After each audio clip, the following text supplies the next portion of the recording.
We'll ask Coach Muschamp in just a moment to make a brief opening statement. Then we'll open the floor for questions. We do have a couple floor mics out there, so if you will, please raise your hand. Give us a second to get a mic to you, and if you will, please identify yourself by name and media outlet. So at this time, we'll go ahead and turn it over to Coach. Coach, just a few thoughts on how preparation has gone. All right, Norm, thanks. This week. It's been a great week, good week of preparation. New Orleans, as usual, has always been outstanding. The people at the Hilton have been great, and practicing at the Superdome. Went to the Saints facility one day, which is exciting for our players, but looking forward to getting to the game. So I'll open it up for any questions. Questions for Coach Muschamp. If you'll raise your hand, please.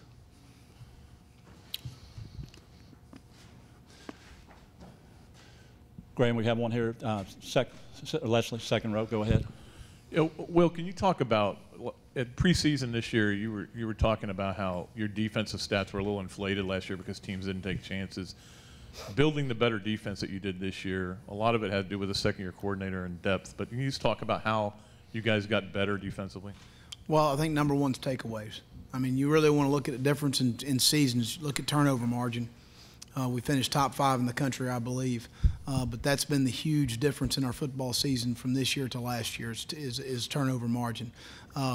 Dan Quinn does an outstanding job coaching overall, but I think as much as anything, emphasizing turnovers and creating those. We did last year. We haven't done it a whole lot different as far as the emphasis is concerned. We've just had better results on the field. A year older, we were a very young team last year with less starts than anybody in the Southeastern Conference going in the season defensively. So we're a year older. I think feel like we inherited a very good young talent base on defense. And then we've had guys play extremely well. Sharif Floyd has had an outstanding year. Matt Elam's had an outstanding year. Josh Evans has played his best football. Both corners, or actually all 3 corners, Jalen, Marcus, and Luchez have all played extremely well for us this year. Dominic Easley's played well. Omar Hunter's played his best football. John Bostic's played as well as any linebacker in the country, in my opinion. So at each position, we've played extremely well. We've also been more of a ball control offense, so we have not played as many snaps as we did a year ago defensively. So I think there's a lot of factors that go into why we've played well, and certainly depth is up there with that. And I think the freshmen coming in, you look at Antonio Morrison, Bullard, and Fowler. You know, those 3 guys have been as productive as any freshman that I've been around. Let's go to the left side of the room, third row. Go ahead. Well, Charlie Strong waited more than 25 years to take his first head coaching job. Can you appreciate both that patience and how badly he must want to do well? Well, I think, you know, without knowing totally, Charlie's probably had some other opportunities, but to me it's about taking the right job. I had other opportunities before the Florida job came, and it's about taking the right job. It's about the right situation, the right people, the right circumstances, being in a situation where you think you can be successful, all of the critical factors as far as recruiting base, support from the administration, all of those things need to be in place, and obviously he feels that at Louisville. And just the desire to want to do well with that opportunity. Well, I think everybody wants to be, you know, obviously when you get that opportunity, you want to do the best job you can do, and Charlie's an outstanding coach. He's a good person, and he'll be very successful. We'll switch back to the other side, fourth row. Mike? Coach, you always talk about how great Gator fans are. Are you surprised they haven't sold more? You guys haven't sold more tickets to this game, and why do you think that is?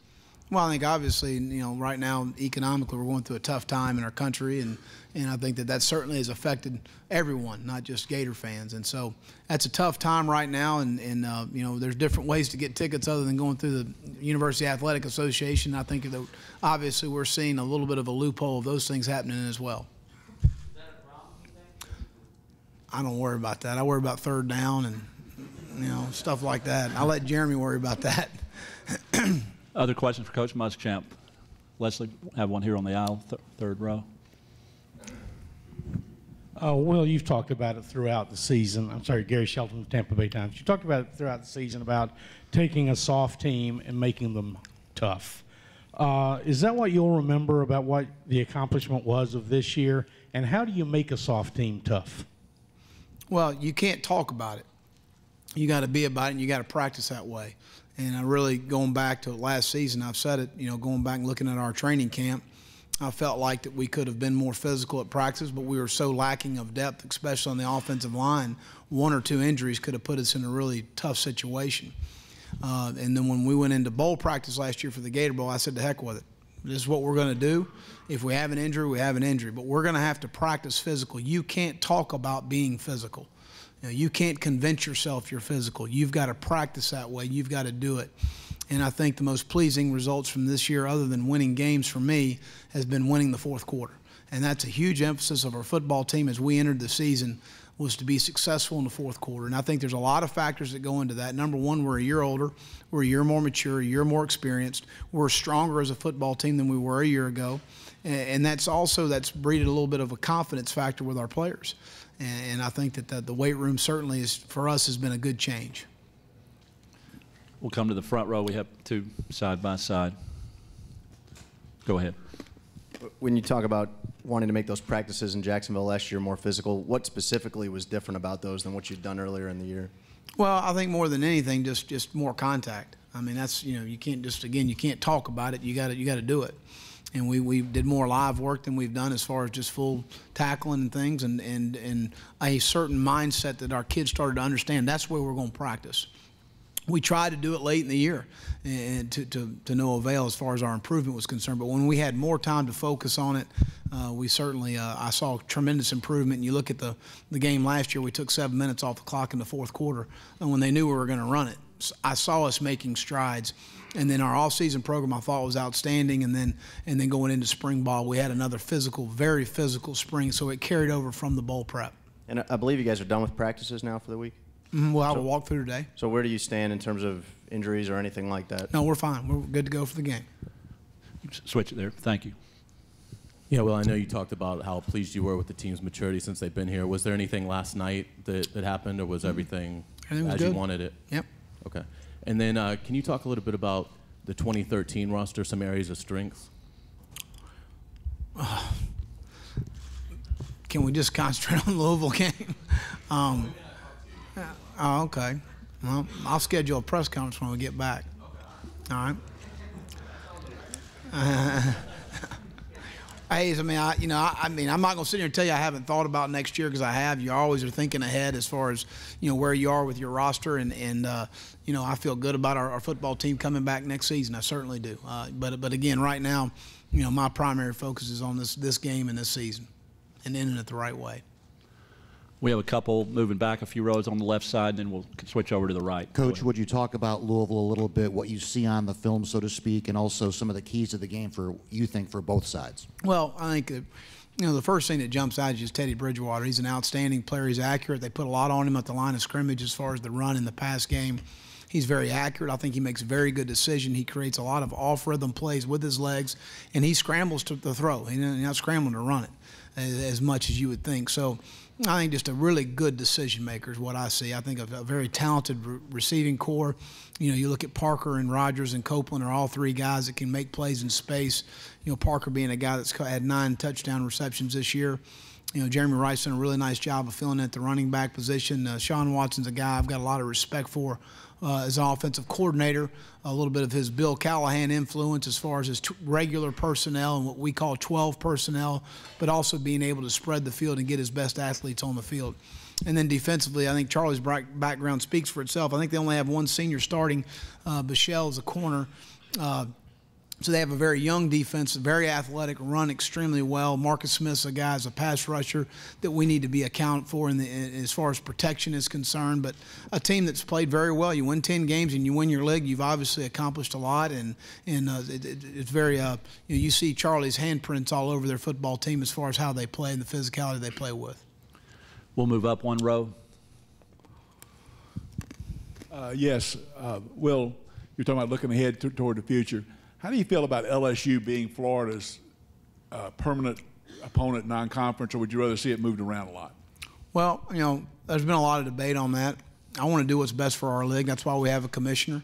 And so there's a lot of argument in our league based on, do you want to have a permanent opponent? Do you want to rotate? We won't see, Coach Spurrier brought up when we were in the SEC meetings, the Florida-Auburn game. What a great rivalry it was. We may not see Auburn for 6 years, the way that the current schedule is set up. So I understand both sides of it. But that's why we have a commissioner, and whatever decision he makes is what I support. I do know that the Florida-LSU game is a great national game for our conference, for our league, and that's a game that's going to create a lot of national attention as opposed to maybe some other matchups. So I'm fine with whatever they decide. I know that I don't really want to go to a 9-conference game because we play Florida State every year. I don't think that that's good for the University of Florida. But whatever they decide, I'll support. We'll go back to the right side, the 6th row. Go ahead. Hey, Coach, how much pressure do you think you're in this game? I mean, you guys are the favorite. You're kind of carrying the flag of the SEC as well as your program moving on to next year. Do you feel like you're under a lot of pressure? And how important is this game to you to win? Well, every game's important. As a competitor, I don't care what you're doing. You want to go play in the parking lot, it's important. You know, as a competitor, you want to play, and that's the way our football team approaches the game. With the University of Florida, there's a lot of pressure in every game. You know, we're expected to win them all. Same row, closer to the center. Go ahead. Hi, Coach. I think it was Matt who said that Teddy Bridgewater will be the best quarterback you face this year. You face the Heisman Trophy winner. Mm-hmm. So that's the respect we have for Teddy. We think he's a really good football player. And, you know, I think that there's no question. His film speaks for itself. A guy that's thrown for over 3,000 yards. I think he has 28 touchdown throws and only 6 interceptions. He makes great decisions with the ball. He is by far the leader of their football team. We think he's a really good player. I think he's a guy that's very accurate with the football because he creates a lot of vertical throws. And he's still completing right at 70% of his passes. So he's a guy that, again, when you turn the tape on, he's very successful in what he wants to do. Staying on the same row. Jason Anderson with ESPN 680 in Louisville. Coach, how would you answer the question that people would say that maybe the mindset of your team wouldn't be fully into the game because they are simply playing Louisville? I think that's hogwash. I don't think there's anything to that at all. I've seen our football team prepare and how they've practiced, and we've been physical, and we've practiced and prepared the right way. We've been on time for everything. We've been totally in tune to what we're trying to do. We're playing a good football team, and you know, the film speaks for itself. We have great respect for the opponent, and but at the end of the day, regardless of who we play, we take care of Florida. And as long as we'll prepare the right way, which we have, we'll play well. Left side, back, center of the room. Coach, would you talk about Joker Phillips for a second, adding him to your staff, what he's done for you guys? There's obviously, for the people staffing from Kentucky, there's an obvious interest there. Sure. Well, I mean, Joker's first of all is a first-class person. And getting to know him a little bit through the years in coaching and recruiting, and then obviously at the SEC head coaches meetings and things, and you see the type person he is, and talking to different people that have worked with him and for him, think the world of him as a person. He is an outstanding football coach, and I really felt like we needed to add some experience at the position for a receiving core that we're still trying to develop. And I think he's going to be a great addition. Now, he has not done much in the bowl game other than I told our receivers, you got a month audition for your position coach. So let's do a good job. And those guys, I think, have responded the correct way. But he'll be a really good addition. Here's a guy that's been a head coach that I, totally embrace having in the room. He's been a coordinator, which as a coordinator, I always wanted guys that had called defenses before. It's easy to sit there and never having called an offense or a defense and say what you should do. But when you sat in the chair before, it's a little bit different. It is. So I'm really happy he's in our room and on our staff. Right side, 4th row. Coach, can you talk about Jeff's development this year? What's he done to get better? What's he need to do to get even better? And what his upside is? How good can he be? Well, I think that the game is, as you continue to play and the more reps you get, slows down for you. He's playing in a first-year system, first-year terminology. You watch this against Florida State, who I think is a quality defense. I think the game slowed down. He made some really good decisions and some really good throws in the game. Now we've had a whole spring practice and getting ready for Louisville and the game prep, obviously, this week in our last 4 practices. But before that, we had 10 practices where we were just working on Florida and us improving ourselves. So I think the game is slowing down for him. I think he'll continue to make good decisions as far as, taking the football to the right spot, getting rid of the football in some situations. But, again, we got to continue to get better around him, and certainly at the receiver position. And that's somewhere we need some improvement. But I think that here's a guy that's continues to gain confidence in what he's doing at the position. And I think in year 2, you're going to see a lot of steps forward in what we're doing offensively, not just from Jeff, but up front, at receiver, at running back, because of year 2 in the system. I think you saw a huge jump defensively because we had a lot of guys back, and we have a lot of guys back offensively next year. Left side, Davison, third row. Go ahead. Well, you have some seniors that were playing this game 4 years ago. Did you ask those guys to address the younger players about a game like this? No, I mean, again, I think that our guys understand what's at stake. They understand this is a big game for our university and for our football team, an opportunity to be the 6th team in UF history to win 12 games. So I think we understand what's at stake. We have one right side toward the back. Give us just a second. We'll get a mic to you.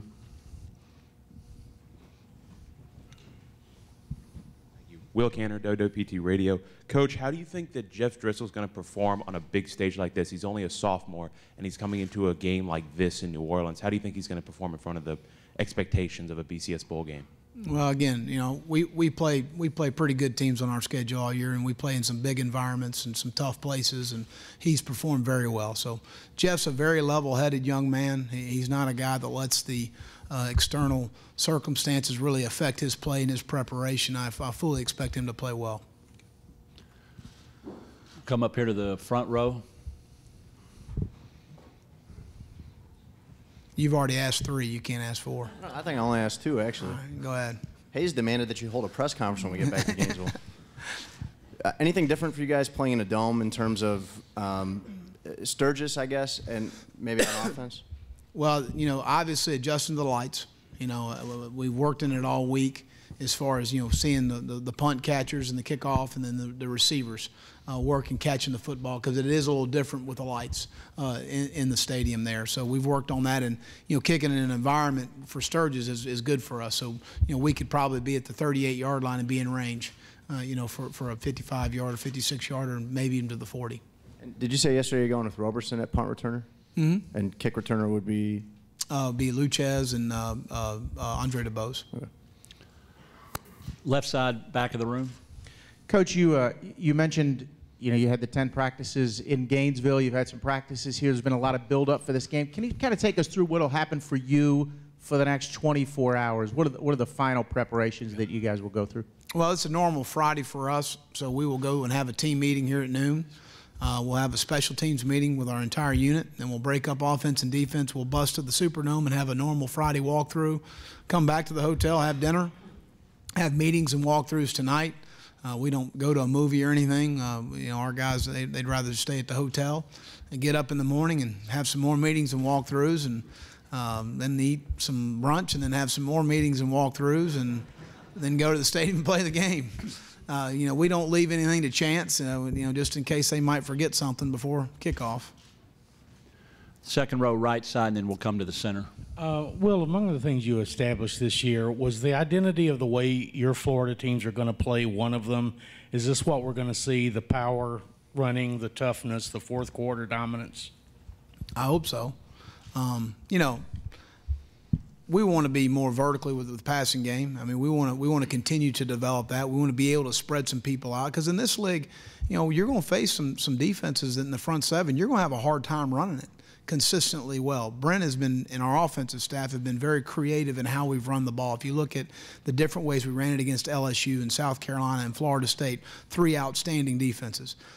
So, you know, but having the ability to do that is good. But you've also got to be able to threaten people down the field. And when you're able to do that and stay, you know, not one-dimensional, you certainly are going to help yourself. And we're going to continue to do so. We're going to continue to do that. You know, certainly being able to run the football in the red zone and to end games in the fourth quarter, in my opinion, is critical. You know, you've got to be able to do that and win the big games and win the SEC. You've got to be able to do that, in my opinion.